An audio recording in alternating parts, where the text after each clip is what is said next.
For some of you that don't know, it's raining here in Pennsylvania. So I'm making this video from Pennsylvania, USA.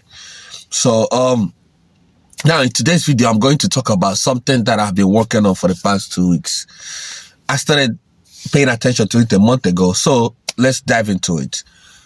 The media, international media, trying to embarrass South Africa by pushing this white genocide narrative that is this quote unquote going on in South Africa, which is not true. So I wanted to have this opportunity to speak on how I love how South Africa handled it. Your president, you might disagree with him or agree with him. He handled it well. I don't believe there was a white genocide going on in South Africa. People that I know here in America that are from South Africa, both white and black, also say it's not something going on. The media distorts statistics of violence that relate to that doesn't have anything to racism to it.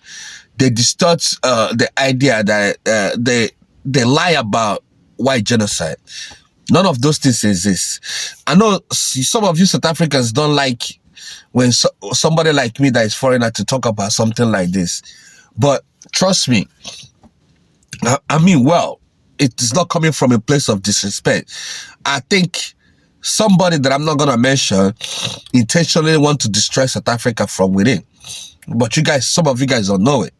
By labeling South Africa, labeling that there's white genocide going on in South Africa. There is not. There is crime rates the same way there is crime rate in South Africa, the same way they have crime rate in Philadelphia or Chicago. You know what I'm saying? So why is it that we understand it when it comes to American crime statistics? We don't lump racism to it. You know, we don't lump, like in Philadelphia or Chicago, we don't say crime are targeted towards white people only. You see? But when it comes to South Africa, they lump it all in. You see, that's what is going on. And I like the pushback that South Africa's government, I think South African ambassador to US had a clash with Donald Trump's administration. I don't have anything against both sides. But sometimes when you feel like there's a wrong narrative being pushed, it is your job to push back, and you push back with the truth. So South African government handled the white genocide claim like the best way they can, and they come out on top, because at the point, some of you don't know that at the point, Donald Trump came out and confessed there was no white genocide in South Africa. It's on his tweets, social media, come on social and said it.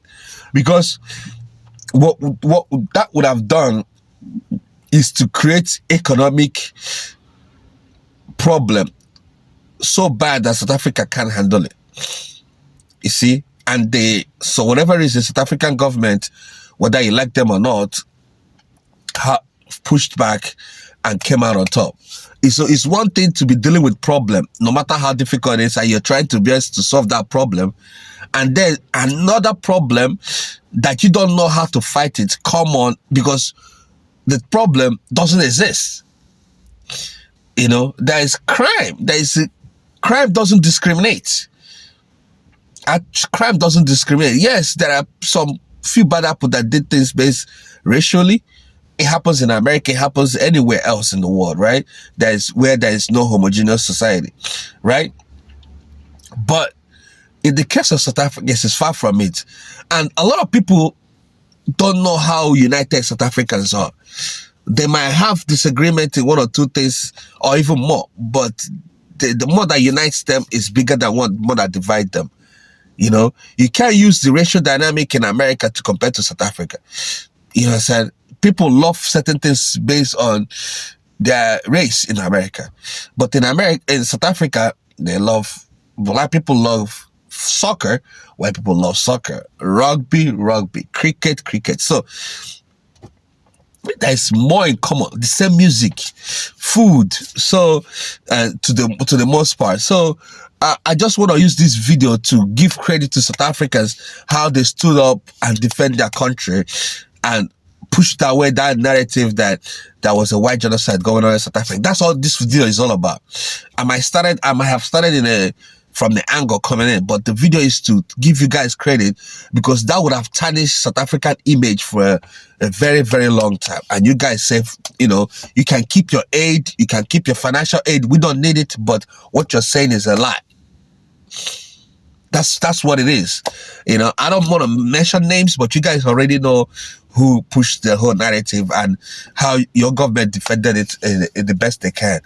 All right, that's the video. Thank you guys for watching. I appreciate you guys. I appreciate the love, and I appreciate the understanding that you guys have. See you guys on the next one. I have a little bit of stuffy nose. I hope it gets better, but regardless, I'll keep making videos for you guys. See you guys. Bye.